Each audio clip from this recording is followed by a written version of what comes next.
Hello po mga ka-DIY, magandang araw po sa inyong lahat. Ito po ang body ko ka-DIY ay na-mute po siya. Kailangan ko pong ayusin yung horn niya. Para sa akin po kasi napakahalaga po ng horn mga ka-DIY. Lalo na pag tayo po ay nasa daan na kung saan ay maraming sasakyan. Ito po kasing horn ang nagbibigay po signal kung kailangan nating mag-overtake.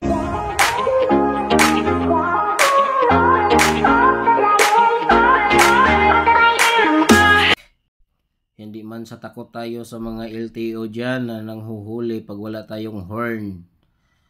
Ang importante talaga ang buhay po natin. Kaya kailangan talaga nating ayusin.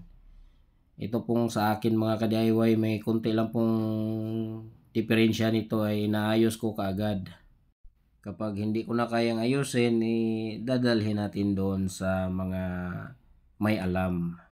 Ito po ay kaya lang din naman tong ayusin mga ka-DIY. Kapag hindi na siya gagana talaga, papalitan natin ng bago. Kaya din naman nating palitan to. Pero ito, subukan ko munang i-repair. Baka naman okay pa itong horn ko. Hindi na ako bibili ng bago. Kaya itong wire na ito, nakikita nyo, gagamitin ko po ito pang testing para malaman ko kung may sira ba yung horn o yung switch ng ating horn. Ikakabit ko po ito dito sa terminal side ng battery, sa positive side ng terminal ng battery. Ayan. At saka ida-direct ko na po dito yung horn.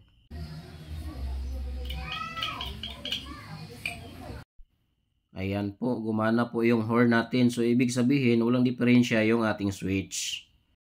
Ang kailangan lang po nito mga ka-DIY ay kunting adjustment lang po. I-adjust lang po natin para bumalik po siya sa normal niyang sound.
Ayos na, ready to go na po mga ka-DIY.